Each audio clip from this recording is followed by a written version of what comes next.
Perkenalkan, saya Brahma Deva Adiaksa, mahasiswa Fakultas Hukum Universitas Diponegoro, bidang peminatan Hukum Bisnis.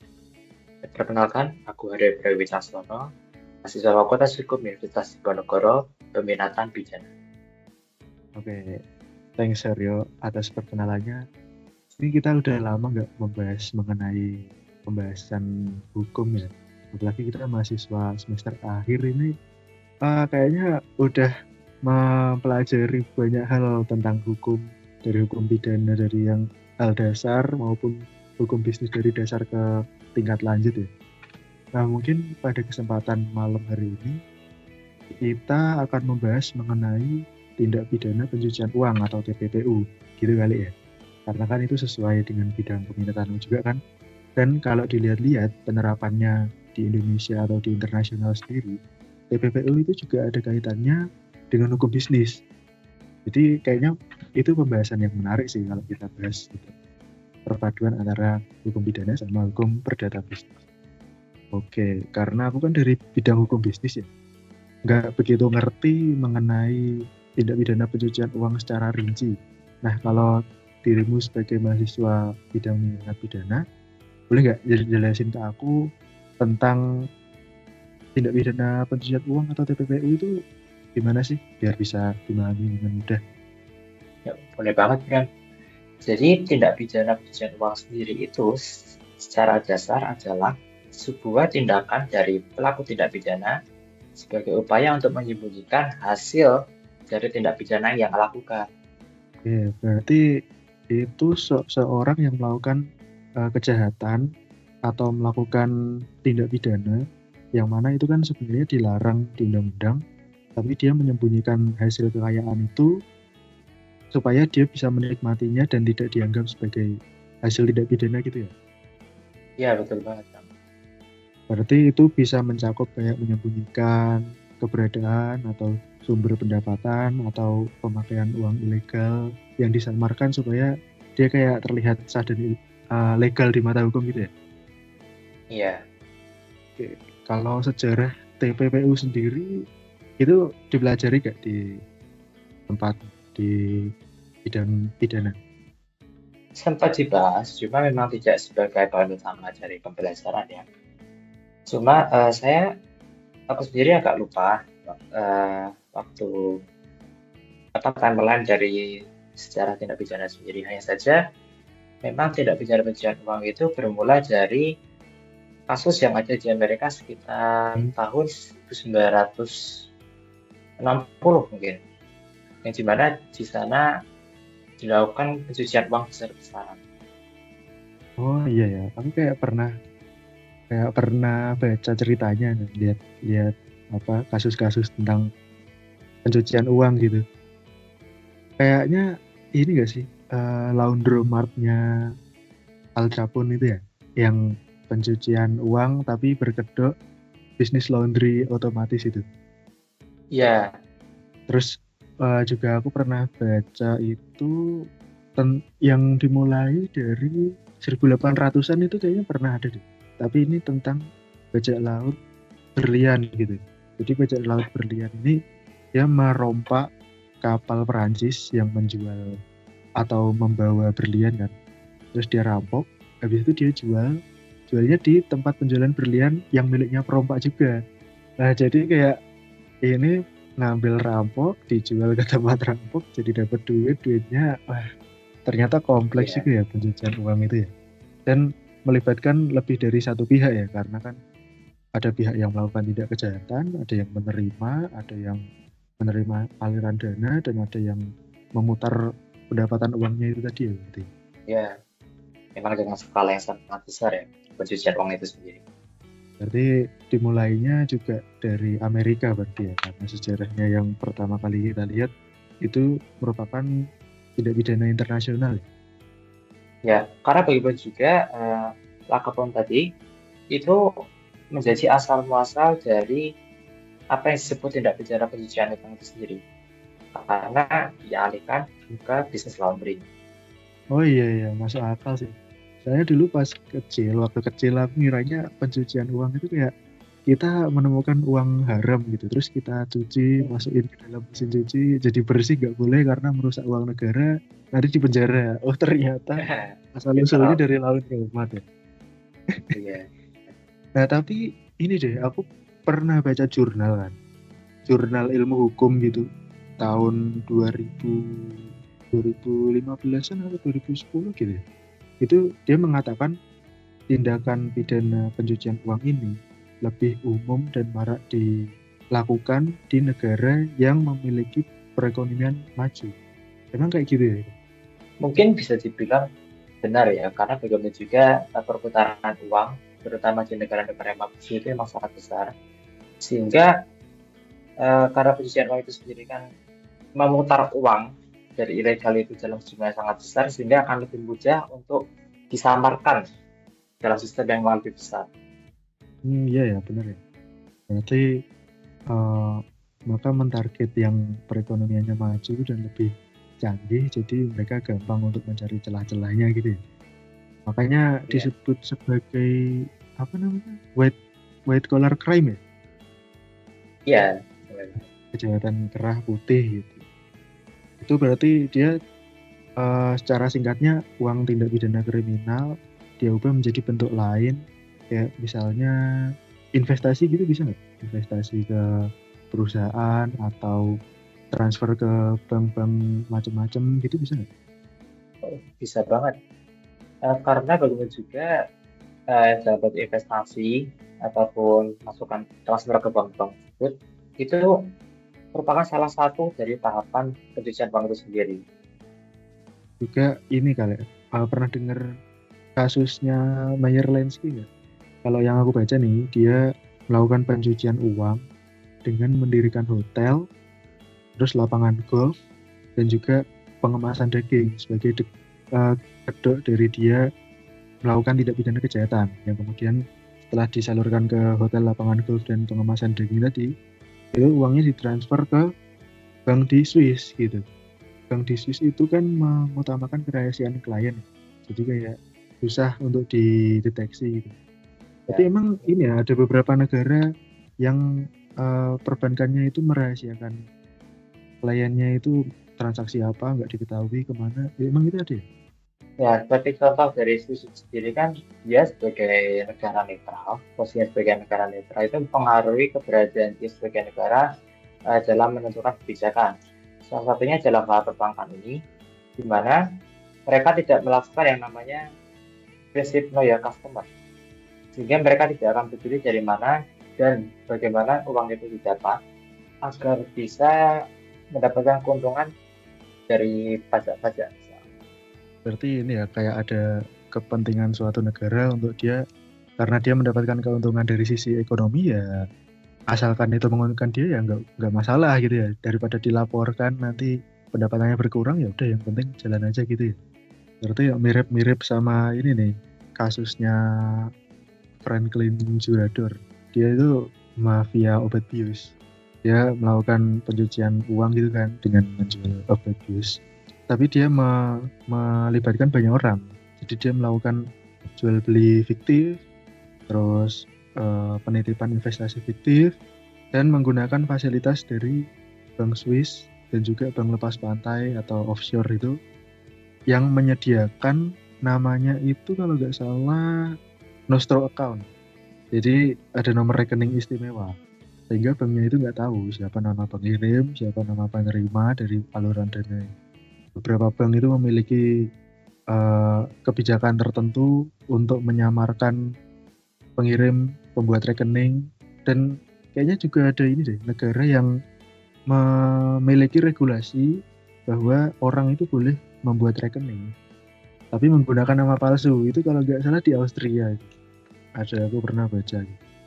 Emang ya pencucian uang ini dari dulu sampai sekarang masih belum selesai, dari 1800, 1900 sekian sampai sekarang 2026 ini mungkin masih ada juga kali ya. Pasti sih. Kalau tentang pencucian uang itu di tempatmu pernah mempelajari ini nggak tentang Indonesia, kenapa kok akhirnya dia menerbitkan regulasi terkait tindak pidana pencucian uang? Apakah itu karena kesadaran pemerintahnya sendiri atau ada tekanan dari internasional atau kepentingan lain atau gimana? Ada nggak? Jujurnya aku kurang tahu ya. Apakah purely ada dari pemerintah itu sendiri atau memang ada tekanan seperti misalnya kayak Kalau UMAS gitu. aku baca dari jurnal sih, Indonesia menerapkan regulasi tindak pidana pencucian uang itu diawali dari tekanan atau desakan dari negara-negara G7. Menyebutkan bahwa Indonesia ini nggak kooperatif terkait pencucian uang. Jadi dia mendapatkan sanksi dari negara-negara G7 ini. Sehingga biaya menjadi premium atau mahal, terus letter of credit Indonesia nggak diterima di bisnis internasional, dan Bank Internasional memutus hubungan. Nah, ditandai dari apa? Dari krisis moneter 1998. Dari titik situ kan ada sejarah Indonesia melakukan KKN kan, korupsi, kolusi, nepotisme kan. Nah, ini ternyata salah satunya adalah berdampak kepada perhatian internasional, sehingga itu tadi berdampak pada pencucian. Indonesia melindungi pencucian uang, Indonesia tidak dipercaya internasional, dan bank-bank di Indonesia pada saat itu tuh belum menetapkan prinsip know your customer tadi ya, sehingga dicap bahwa sumber daya manusianya ini masih belum mumpuni atau belum memenuhi syarat untuk dapat mengentaskan tindak pidana pencucian uang gitu sih. Terus oleh laundering itu dikatakan sebagai cross border crime atau tindak pidana lintas batas negara. Kenapa kok kayak gitu? Karena seringkali tidak pidana pencucian uang sendiri tidak hanya terbatas dari satu negara saja. Mungkin asal tindak pidananya itu dilakukan di negara lain, kemudian dilakukan pencucian uangnya di negara yang lainnya. Seperti misal di contoh seperti di Austria maupun di Switzerland, itu kan kebijakan-kebijakan yang sangat-sangat mempermudah bagi orang untuk melakukan tindak pidana pencucian uang. Berarti emang ini ya, tindak pidana pencucian uang itu selain kepentingan politik juga dibaliknya terkait bisnis juga ada ya. Jadi karena ada bisnis ilegal, dia mau mendapat uang, terus supaya legal gimana, jadilah tindak pidana itu ya, pencucian uang gitu ya. Yes. Terus kan tindak pidana pencucian uang itu nggak semuanya pasti terjadi dengan berhasil ya.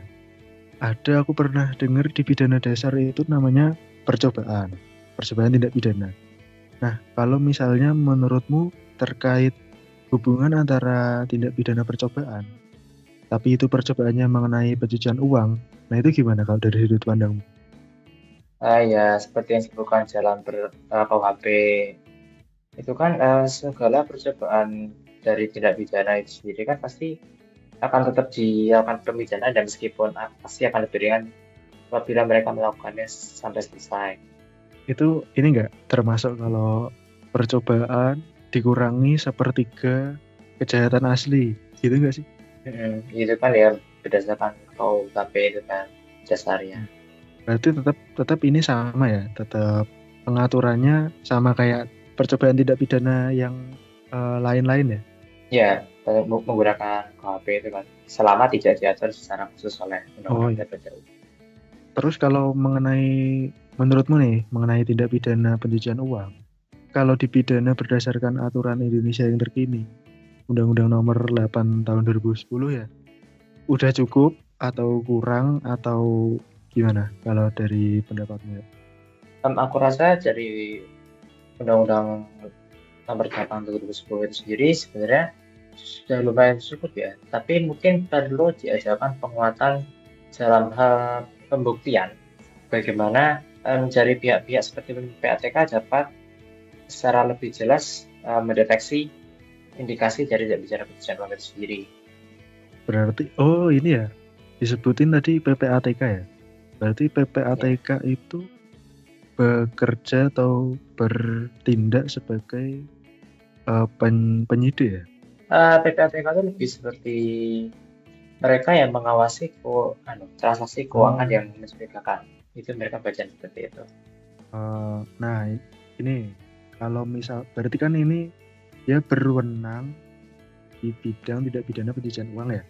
Kan itu sebagai tindak pidana khusus berarti kan, ya kan? Yes. Ada lembaga independennya sendiri.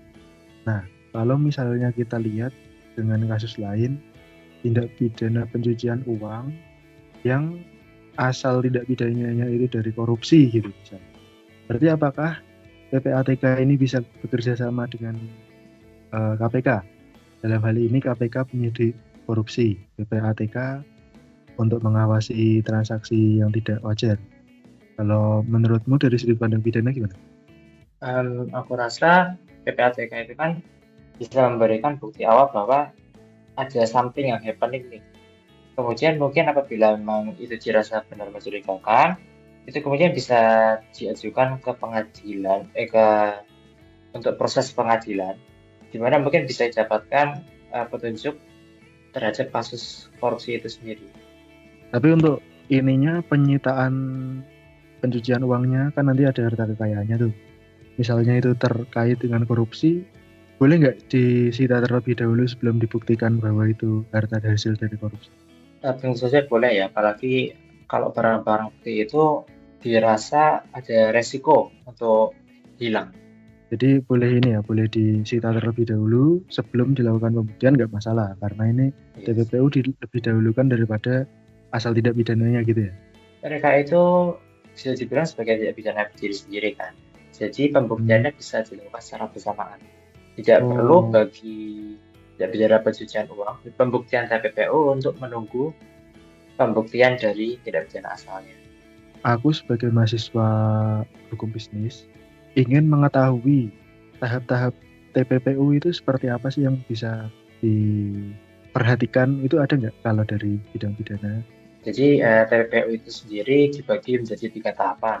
Yang pertama itu penempatan, yaitu di mana uang dari hasil tindak pidana akan ditaruh dalam sistem keuangan formal, sehingga seolah-olah itu akan menjadi bagian dari sistem keuangan yang besar. Kemudian akan dilakukan penempatan. Uang yang dimasukkan dalam sistem keuangan tadi akan ditempatkan, bisa dilakukan seperti transfer ke rekening-rekening bank tertentu, atau mungkin diubah dalam bentuk mata uang lain dan sebagainya, atau bisa saja sesimpel diinvestasikan dalam bentuk benda bergerak maupun benda tidak bergerak. Kemudian yang ketiga, yang terakhir adalah integrasi, yaitu membuat seolah-olah barang-barang yang ada di dalam proses penempatan tadi menjadi sumber dari pendapatan keuangan dari tindak pidana tadi. Seperti misal, investasikan dalam mobil, kemudian mobil itu dijadikan usaha, misal rental mobil, seperti itu. Ya, berarti untuk adanya tindak pidana pencucian uang itu harus memenuhi 3 itu tadi ya? Ya, 3 langkah itu tadi ya? Penempatan, terus layering, terus integrasi gitu ya? integrasi ya. Terus aku kan pernah baca nih pasal 7 Undang-Undang Nomor 8 Tahun 2010 tentang tindak pidana pencucian uang. Subjek hukum TPPU itu cuma warga negara Indonesia dan korporasi atau badan hukum di Indonesia. Berarti kalau begitu kesimpulannya WNA dan badan hukum luar negeri nggak bisa dijerat pakai hukum ini. Mungkin lebih ke arah dimana, karena tetap ya, sifat dari undang-undang di Indonesia itu kan hanya bisa mengenai terhadap warga negaranya. Jadi apabila kejahatan itu kemudian dilakukan oleh misal warga negara asing, maka mungkin dapat diproses di negaranya ia berasal. Dan mungkin Indonesia dapat memintakan ganti rugi terhadap kerugian yang didapatkan dari tindak pidana tersebut. Tapi kalau misalnya nih WNI warga negara Indonesia dan korporasi Indonesia tapi di luar negeri, bisa nggak dijerat pakai undang-undang? Harusnya bisa ya. Jadi karena dia warga negara Indonesia tetap harus Ya, pakai undang-undang tetap Indonesia menjadi gitu. subjek dari hukum Indonesia. Kalau kejahatan TPPU ini menurutmu bisa timbul dari tindak pidana apa aja selain yang kita sebutkan misalnya? Sebenarnya saya disebutkan ya di dalam pasal 2 Undang-Undang Nomor 8 Tahun 2010 itu pada dasarnya terdapatkan disebutkan ada 25 tindak pidana. Namun sebenarnya pada dasarnya segala tindak pidana yang menghasilkan uang dan yang menghasilkan keuntungan dalam bentuk apapun itu bisa masuk sebagai tindak pidana asal dalam tindak pidana pencucian uang. Iya, berarti banyak ya, itu ada 75 ya? 25 Oh, 25. Sorry. dari itu kan. Banyak banget ya, 25. Dengan adanya 25 tindak pidana asal itu yang bisa ditangani atau bisa langsung diurus TPPU-nya itu, kalau dia ketahuan PPATK aja, atau kalau misalnya ada kasus suatu korporasi dia diadukan oleh karyawannya karena diduga melakukan TPPU, kalau kayak gitu bisa nggak? Harusnya bisa ya. Bagaimana juga PPATK hanya sebagai mencari barang bukti yang menunjukkan bahwa ada transaksi mencurigakan tersebut. Berarti tetap peran dari polisi dan jaksa itu tetap dominan ya, karena di sini PPATK hanya sebagai pengawas saja ya, bukan menggantikan posisi polisi dan jaksa sebagai penyidik berarti. Iya. Nah, mengenai ini misalnya tindak pidana pencucian uang, kan tahapan acara pidananya umumnya sama seperti tindak pidana pada biasanya ya kan, umumnya pembacaan dakwaan, penuntut umum, bantahan atau eksepsi sampai putusan. Tapi selain itu ada nggak hal-hal krusial lain yang itu hanya ada di TPPU aja? Nah, saya rasa tetap acara pidana dari TPPU itu tetap sama sih dari acara pidana lain. Kalau misalnya ada kasus terdakwa TPPU meninggal, karena dia meninggal berarti kan terdakwanya udah nggak ada nih. Kalau kayak gitu bisa nggak harta kekayaan hasil TPPU-nya itu disita? Apabila kita lihat dari sisi negara ya, karena PPU juga sudah ada kerugian yang dihasilkan dari pidana tersebut, harusnya tetap bisa untuk dilakukan penyitaan, mungkin melalui putusan pengadilan selama bisa dibuktikan bahwa memang ada tindak pidana pencucian uang tersebut. Oke, nah ini contoh kasus nih. Aku pernah lihat di YouTube, pernah baca cerita juga. Jadi ada seseorang itu melakukan usaha. Pihak pertama melakukan usaha atau direksi suatu perusahaan. Dia menitipkan uang ke pihak kedua, karyawannya. Tapi dia menyuruh pada karyawannya itu untuk transfer ke pihak ketiga tanpa diberitahu alasan. Pokoknya saya nitip uang demikian besar, tolong disimpankan dulu. Alasannya mungkin karena rekeningnya penuh atau karena lagi sibuk atau alasan lain. Nah, kalau kayak gitu, apa yang bisa kita lakukan sebagai misalnya di posisi karyawan atau di posisi pihak ketiga yang nggak tahu apa-apa itu? Tetap bersalah kah atau karena nggak tahu atau gimana? Tentu saja dari pengadilan sendiri harus bisa membuktikan aspek kesalahan dari pelaku. Kan ini dia bisa dibilang karena dia tahu menahu dan hanya disuruh oleh bosnya. Tentu saja dia tidak ada maksud maupun pengetahuan untuk dasar apa uang itu kan ditransferkan. Sehingga saya rasa memang tidak bisa diadili atas tindak pidana pencucian uang tersebut. Karena dia atas dasar ketidaktahuan ya. Jadi dia itikat baik, tapi dia tidak tahu kalau itu uang hasil kejahatan, jadi dia nggak bisa ya mendapatkan pidana ya. Nah ini kita mulai masuk ke dalam hukum bisnis, hukum pidana, TPPU dalam hukum bisnis. Kemajuan teknologi itu udah semakin pesat ya. Kita bisa transfer uang pakai mobile banking, ada e-wallet, ada e-money, ada macam-macam lah, wire transfer atau internet funding, investment dan lain sebagainya macam ya kan. Jadi semakin kompleks sistem keuangan dan semakin banyak lembaga keuangan, sehingga aku pernah baca itu banyak modus TPPU untuk dia lakukan simpan di bank, untuk membeli properti, untuk transfer antar negara, untuk inbring modal usaha, premi asuransi, atau bahkan membuka restoran yang hanya menerima cash gitu. Pernah lihat gak sih kalau yang restoran cuma cash only gitu? Nah kalau kayak gitu tuh memungkinkan nggak itu terindikasi tindak pidana pencucian uang? Karena kan secara kalau cash only kan nggak terlihat nih di transfer rekening, dia menerima hanya bentuk uang cash aja. Sedangkan laporan dari usaha itu dia bisa manipulasi karena dia hanya mendapatkan cash. Nah, kalau kayak gitu Ya. itu sebagai celah nggak sih melakukan tindak pidana pencucian uang dalam hukum bisnis gitu? Ya mungkin bisa ya, karena pembuktian akan jadi lebih susah.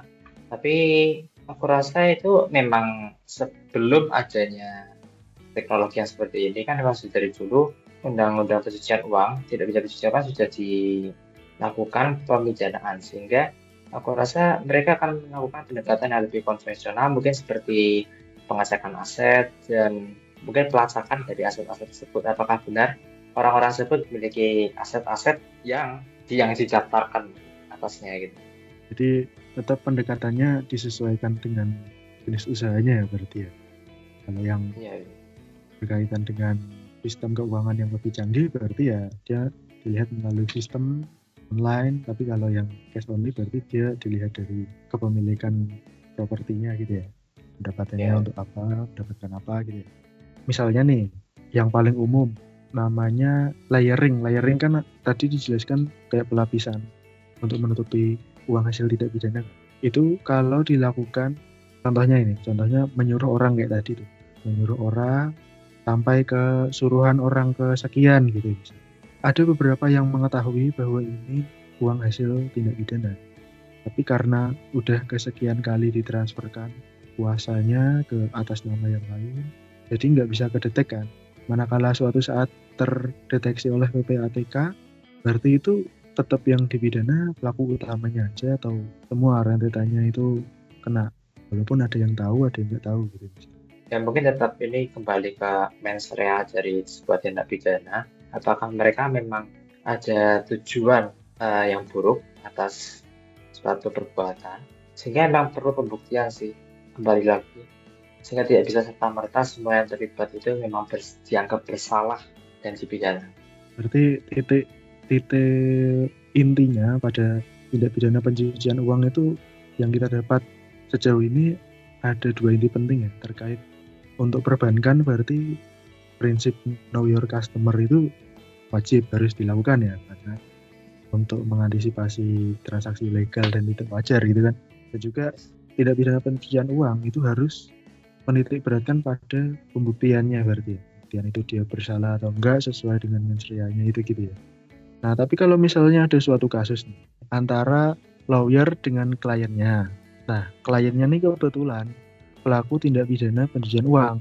Tapi karena lawyernya itu memiliki apa ya? Ada nggak sih prinsip kayak lawyer harus merahasiakan informasi klien dan sebagainya macam gitu ada ya? Mungkin lebih ke arah analisis sih, kayak informasi yang mungkin lebih sensitif aja. Sedangkan kalau cuma informasi dasar mungkin kan disebutkan dalam persidangan. Oke. Betul. Kalau misalkan lawyer dimintai tolong untuk membuat rekening atas nama kantornya. Nah, sedangkan nanti kalau misalnya ditanya oleh penegak hukum kan nggak bisa mengungkap identitasnya orang itu kliennya. Nah, kalau gitu gimana?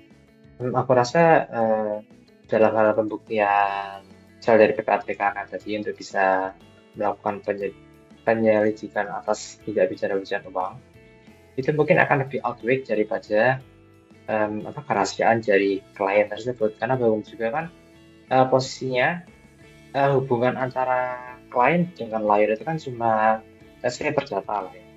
Sedangkan kalau negara itu kan sudah a whole another level of existence gitu loh. Karena negara ini untuk kepentingan umum, maka akan outreach dari kerahasiaan hubungan antara klien dan lawyer tadi.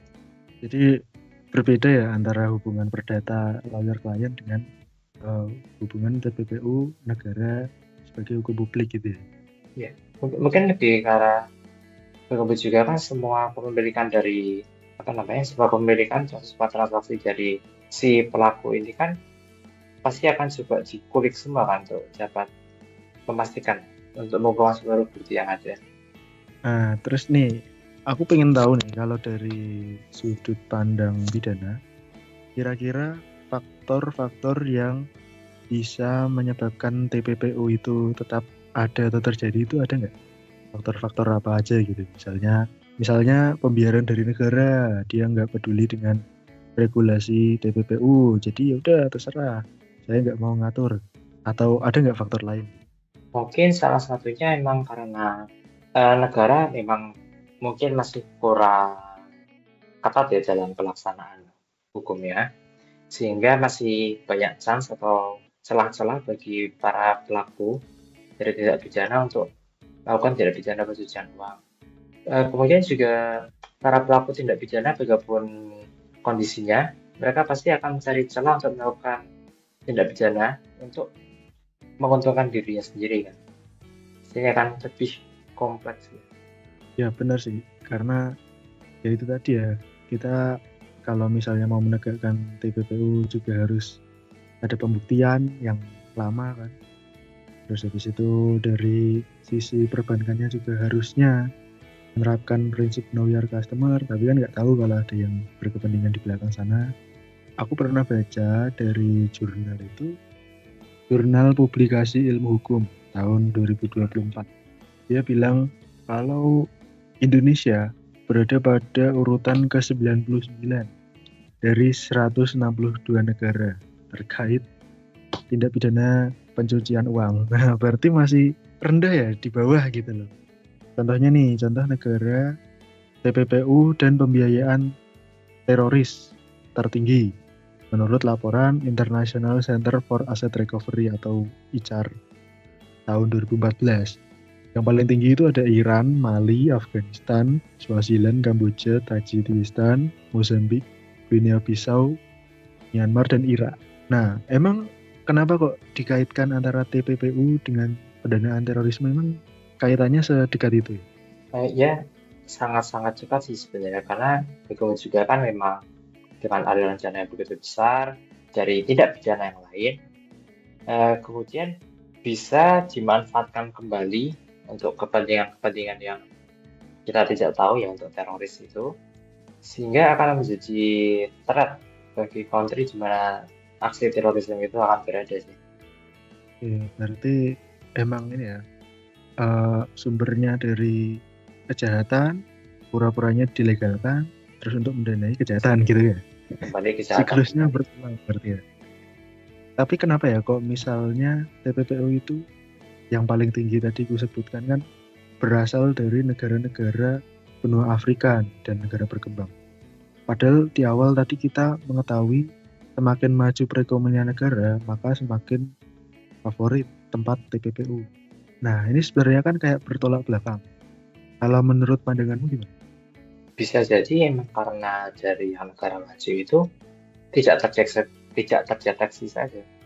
Mungkin dengan yang negara-negara yang disebutkan tadi di tingkatan paling atas, memang mereka secara struktural terkadang memiliki pelonggaran ya, sehingga akan lebih mudah dimasuki. Tapi kemudian bukan berarti negara-negara maju yang tidak masuk dalam jajaran atas peringkat tersebut tidak banyak, karena mungkin memang tidak terdeteksi saja, kemudian tidak bisa diperhitungkan sebagai angka. Ya, karena ini dari ini aja ya, dari laporan organisasi internasional juga biasanya kan beda-beda ya satu organisasi dengan organisasi lain. Yeah. Soalnya ini juga ada nih dari OECD atau Organization for Economic Cooperation Development bilang performa TPPU tertinggi negara-negara OECD, kan itu negara maju, itu juga ada ya. Contohnya Austria, Jerman, dan Yunani gitu. Sebenarnya agak bertolak belakang kan, yang negara-negara maju ada, negara-negara benua Afrika juga ada. Ternyata mungkin ya sebabnya karena ada yang terdeteksi, ada yang enggak gitu ya. Nah, aku juga menemukan sesuatu yang menarik dari FATF, Financial Action Task Force, standar negara G7 untuk memberantas TPPU kan. Itu pada tahun 2014, Indonesia termasuk sebagai negara risiko tinggi TPPU dan pendanaan terorisme. Tapi perkembangan terkininya pada Oktober 2023, ternyata Indonesia telah menjadi anggota penuh ke-40 FATF. Nah, kalau kayak gitu berarti ini bisa dikategorikan sebagai peningkatan ya, upgrade gitu. Upaya Indonesia dalam menghapuskan TPPU atau gimana? Ya mungkin ini sebagai bentuk keseriusan bagi Indonesia mengambil langkah maju ya untuk melakukan pemberantasan terhadap tindak pidana pencucian uang. Karena bagaimanapun juga sekecil apapun langkahnya itu kan pasti akan sangat-sangat berguna. Berarti bagus lah ya untuk Indonesia karena ada komitmen untuk minimalisasi TPPU di Indonesia itu sendiri. Dan nggak seperti tahun 90-an gitu ya. Karena kita udah membahas di bidang hukum bisnis. Nah, mungkin selanjutnya akan aku tarik ke pembahasan TPPU di dalam kontrak. Karena kan biasanya aku membahas mengenai kontrak pembangunannya, kontrak pembangunan infrastruktur. Nah, ada beberapa TPPU yang mungkin terjadi pada kontrak. Contohnya adalah markup harga dari biaya proyek itu. Misal kebutuhan ABCD, harga standarnya adalah 1, tapi harga yang rilis itu 5. Nah, kalau kayak gitu itu bisa dikategorikan sebagai TPPU juga nggak? Karena kan itu misalnya kita awalnya pendanaan dari kejahatan, terus biar masuknya agak banyak ke situ, maka langsung aja tulis 5 kali sekian, terus nanti totalnya 1 triliun. Padahal harusnya proyek aslinya cuma 300 juta misal. Itu mungkin sebenarnya bisa dikategorikan itu sebagai korupsi ya.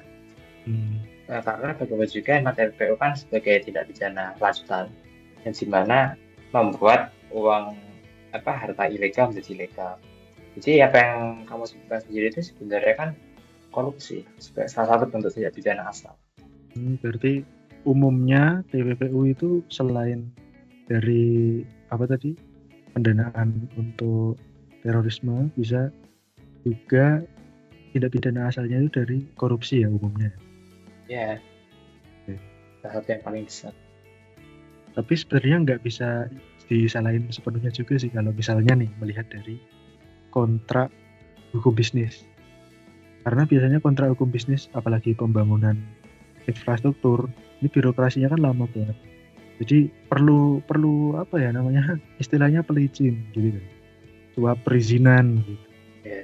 Nah itu sebenarnya ini juga masuk ya karena suap, korupsi dan lain-lain itu tidak pidana kan, tapi akhirnya masuk ke dalam rekening yang sesuai, jadinya melegalkan uang yang tidak halal tadi ya. Ya. Nah kan TPPU ini kaitannya erat dengan korupsi ya. Padahal korupsi sendiri itu biasa dikenal sebagai invisible crime. Karena kan tidak terlihat. Yang melakukan biasanya orang. Terus juga pembuktian sulit karena terjadi secara sistematis dan massal, ya kan? Nah, kalau begitu berarti sulit banget dong ini memberantas TPPU yang berasal dari asal tidak pidana korupsi. Karena korupsi sendiri aja susah diungkapkan, apalagi TPPU dari asal tidak pidana itu gitu. Gimana kalau menurut hukum pidana? Sangat-sangat sulit ya, karena bagaimana juga dari korupsi sendiri seperti yang kamu sebutkan ya memang sangat sistematis, bisa melibatkan banyak sekali orang dan pembuktiannya pasti akan sangat-sangat sulit.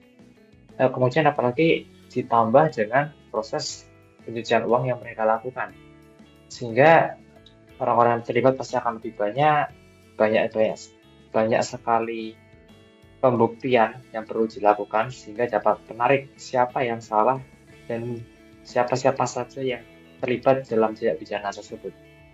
Oke, berarti memang rumit ya, karena kan korupsi terus dicampur TPPU.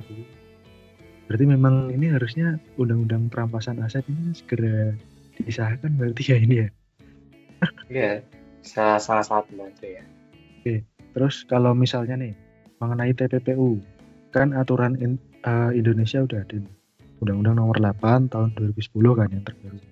Ada nggak urgensi atau hubungan atau lebih penting mana antara peraturan nasional dengan ratifikasi Indonesia atas United Nations Convention Against Corruption misalnya, UNCAC 2003, dan Mutual Legal Assistance atau kerjasama dengan negara lain dalam hal TPPU ini untuk mengungkap informasi, untuk menyita aset yang udah kabur ke negara lain. Nah itu ada nggak urgensitasnya antara peraturan nasional dengan ratifikasi internasional tadi atau kerjasama internasional. Kalau dari sudut pandang hukum pidana gimana? Akan mempermudah ya dalam proses pencegahan dan pemberantasan pidana karena dari ratifikasi internasional saja itu kan memang mereka mengambil sebuah nilai yang dianut secara universal sehingga bisa align terhadap semua negara yang melakukan ratifikasi juga terhadap perjanjian internasional tersebut. Kemudian dilakukan perjanjian antar negara tadi itu mungkin terhadap beberapa case khusus, tapi bisa jadi juga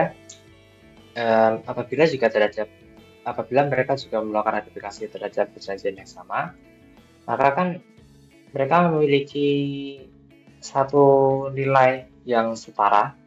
Jadi dalam implikasi atau perwujudan dari proses pencegahan dan pemberantasan pidana itu akan lebih mudah tercapai.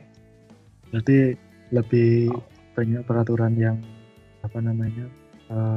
nasional ada, internasional ada, kerjasama ada, itu akan lebih memudahkan ya jadi.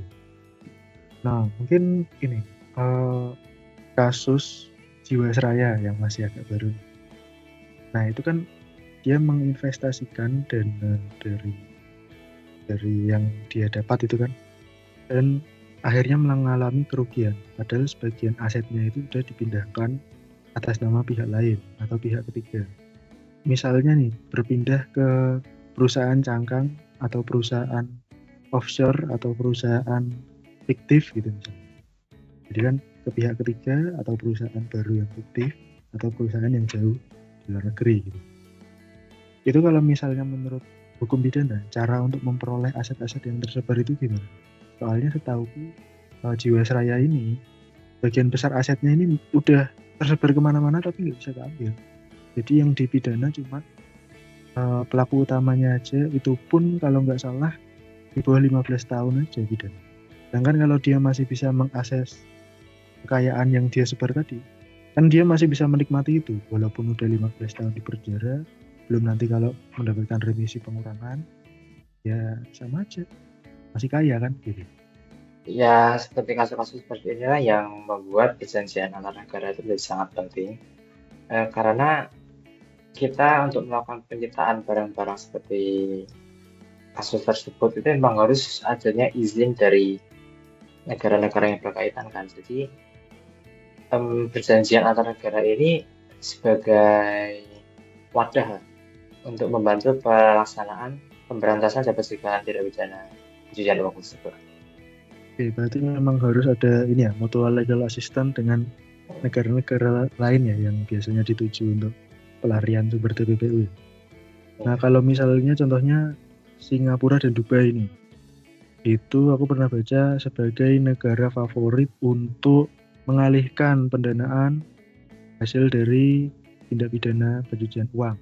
Kenapa kok Singapura dan Dubai nggak mau untuk melakukan MLA Indonesia? Apakah itu kepentingan politik, kepentingan ekonomi, atau ya emang susah kalau melakukan kerjasama TPPU, pengambilan aset TPPU dengan negara lain? Kalau dari sudut hukum pidana gimana?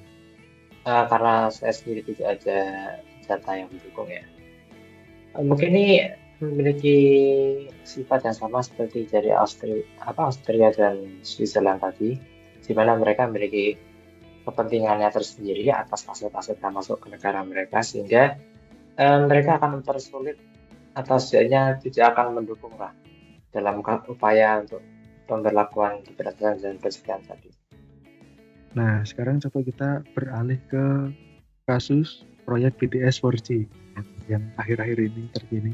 Bakti Kominfo merugikan negara 8,03 triliun rupiah karena adanya markup harga proyek, rekayasa tender, dan tindak pidana pencucian uang pejabat dan pengusaha pada periode 2020 sampai 2022 dan dilakukan di daerah tertinggal, terluar, dan terdepan atau 3T.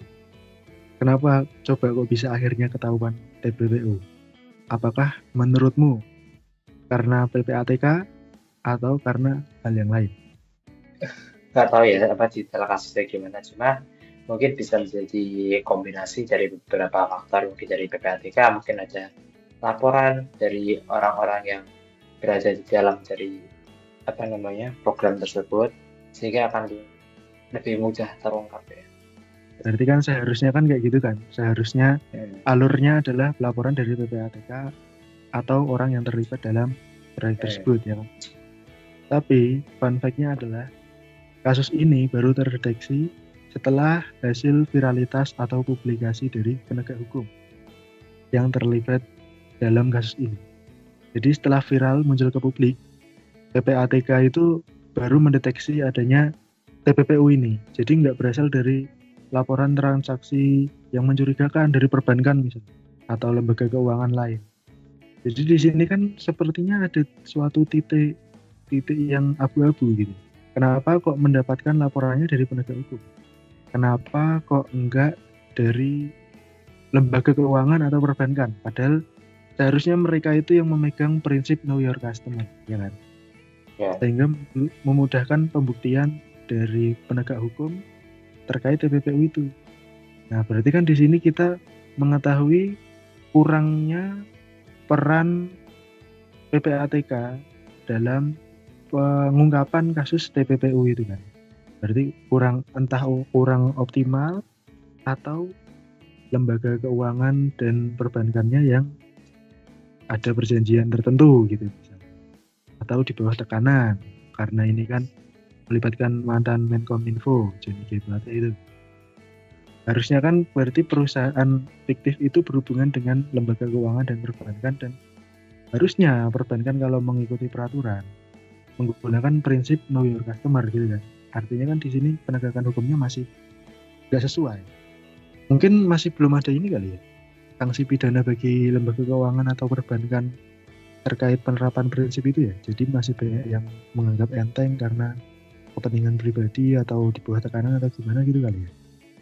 Mungkin ya, tapi karena kalau nggak salah itu memang sebenarnya dari pihak perbankan itu memiliki kewajiban untuk melaporkan transaksi mencurigakan juga sih sebenarnya. Karena mereka yang memiliki sistem yang lebih terbuka untuk melihat transaksi tersebut kan. Ya betul sekali, makanya itu suatu titik-titik yang mencurigakan sih, titik abu-abu yang perlu ditanda tanyai lah mungkin. Ya. Oke, jadi mungkin yang aku dapat dari dirimu sebagai mahasiswa bidang hukum pidana, ada beberapa poin yang aku dapat setelah diskusi malam hari ini. Yang pertama, itu perlunya adanya sistem terintegrasi antara PPATK dan lembaga keuangan untuk memantau penerapan prinsip know your customer dan melihat data transaksi secara real time yang terpusat pada PPATK. Dan dibantu dengan karena sekarang udah ada kemajuan zaman ya, kemajuan teknologi. Mungkin ada yang namanya AI transaction checker kali ya. Jadi kan lebih memudahkan PPATK kan. Terus terkait aset forfeiture atau merampas aset tanpa menunggu putusan pidana, itu bisa dilakukan ya kalau untuk TPPU. Dan yang paling penting nih, karena kan kita melihat ternyata kalau PPATK bekerja sendirian itu masih kurang optimal. Jadi harus koordinasi dengan lembaga-lembaga lain. Kayak misalnya KPK dan OJK sebagai lembaga independen gitu kan. Maka kira perlu adanya pengintegrasian dari 3 lembaga tersebut, terus didukung oleh kejaksaan untuk melakukan koordinasi. Jadi kita bisa menyediakan langkah preventif atau pencegahan dari TPPU itu karena kan termonitor semua transaksinya. Dan kalaupun sudah terjadi TPPU setengah jalan, terus ketahuan, bisa langsung dilakukan penegakan hukum represif gitu ya. Oke, kalau dari dirimu ada nggak tambahan lain yang hal penting apa gitu mengenai TPPU yang perlu kita perhatikan? Mungkin tidak ada ya, sudah cukup. Mantap sih itu. Sekian pembahasan tindak pidana pencucian uang di bidang hukum bisnis. Saya Brahma Deva Adiaksa dan Haryo Priyawisaksono izin pamit.